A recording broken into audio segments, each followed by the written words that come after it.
Hello friends, welcome to simple cuisine Bangla. আজকে আপনাদের সঙ্গে এমন একটি ওয়ান পট মিল শেয়ার করতে চলেছি যেটা জানা থাকলে আপনার অনেকগুলো কাজ একসঙ্গে মিটে যাবে। মানে এই রেসিপিটি আপনাদের জন্য ভীষণভাবে হেল্পফুল হতে চলেছে। যাদের হাতে খুব কম সময় থাকে, ঝটপট করে ডিনার কিংবা লাঞ্চ বানাতে হবে, আবার সেটা হেলদিও হতে হবে, আবার মুখে রুচি না থাকলে মুখের স্বাদ ফেরাতে এই রেসিপির জুড়ি মেলা ভার। মানে বাচ্চা বড় সববার পছন্দ হবে। এক কথায় এক তীরে অনেকগুলো কাজ হয়ে যাবে।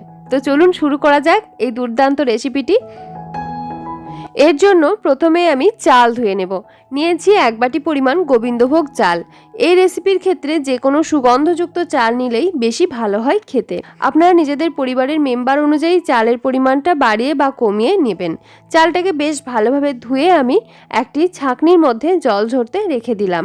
আপনারা এখানে গোবিন্দভোগ চাল কিংবা বাসমতি চাল ব্যবহার করতে পারেন। চালের জলটা ঝরতে থাক, এই ফাঁকে আমি নিয়েছি কয়েকটি গোটা মশলা, 3টে এলাচ, 3টি লবঙ্গ, 2 টুকরো দারুচিনি এবং কয়েকটি গোটা গোলমরিচ। এগুলোকে একটা হামানদিস্তার মধ্যে নিয়ে হালকা করে ক্রাশ করে নিচ্ছি। শিলপাটায় কিংবা মিক্সার গ্রাইন্ডারে আপনারা এই কাজটা করে নিতে পারেন। জাস্ট একটু হালকা করে ক্রাশ করে নিলেই হবে, এতে করে ফ্লেভারটা খুব ভালো আসে। এবারে বসিয়ে দিয়েছি একটি প্যান, তার মধ্যে নিয়ে নিলাম 1 টেবিল চামচ পরিমাণ বাটার। এখানে বাটারের পরিবর্তে সাদা তেল ব্যবহার করা যাবে, আবার বাটার এবং তেল একসঙ্গে করে মিশিয়েও ব্যবহার করা যাবে। বাটার মেল্ট হতে শুরু করলে অ্যাড করে দিলাম ক্রাশ করে রাখা গরম মশলা, 2 টুকরো তেজপাতা এবং কয়েকটা কিশমিশ। এগুলোকে একটু ভাজা ভাজা করে নিচ্ছি। খুব সুন্দর একটা ফ্লেভার আসতে শুরু করলে এই পর্যায়ে অ্যাড করে দিচ্ছি মাঝারি টুকরো করে কেটে রাখা গাজর এবং ব্রোকলি। একটু লবণ দিয়ে গাজর এবং ব্রোকলিটা একটু হালকা করে ভেজে নিচ্ছি, ব্রোকলির কাঁচা গন্ধটা চলে যাওয়া পর্যন্ত, মানে জাস্ট একটু সটে করে নিলাম।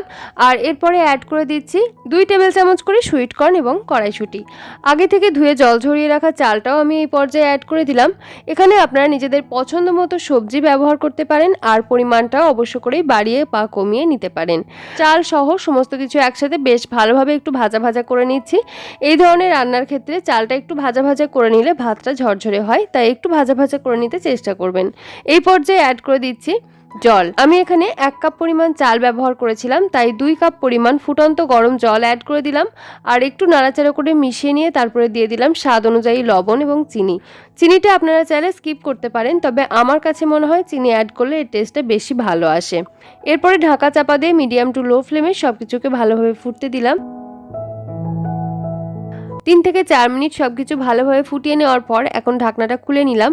আর দেখুন সবকিছু 40 to 50% মতো কুক হয়ে গেছে। এই পর্যায়ে নাড়াচাড়া করে মিশিয়ে নিলাম একবার, আর ঢাকা চাপা দিয়ে দমে বসিয়ে রাখলাম 5 মিনিটের জন্য। এর মাঝে আমি কিন্তু ফ্লেমটা কমানো বাড়ানো কিংবা নাড়াচাড়া কোনো কিছুই করব না। 5 মিনিট পর ফিরে আসছি।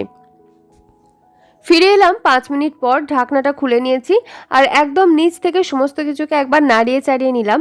আর দেখুন ভাত সহ সমস্ত কিছু কিন্তু পুরোপুরিভাবে সিদ্ধ হয়ে গেছে, মানে একদম ওয়েল কুক হয়ে গেছে। এই পর্যায়ে ফ্লেমটা অফ করে দিলাম, ঢাকনাটা বন্ধ করে রাখলাম আর 2 মিনিট পর এখন পরিবেশন করে নিচ্ছি গরম গরম সবজি পোলাও। পোলাওটা দেখেই বুঝতে পারছেন কতটা ঝরঝরে হয়েছে। এখানে আপনারা যদি গোবিন্দভোগ চালের পরিবর্তে বাসমতি চাল ব্যবহার করেন তাহলে সেক্ষেত্রে আরও ভালো রেজাল্ট পাবেন। ভাতগুলো একদমই ঝরঝরে হবে, আর ঠান্ডা হয়ে গেলে আরও বেশি ঝরঝরে হয়ে যাবে।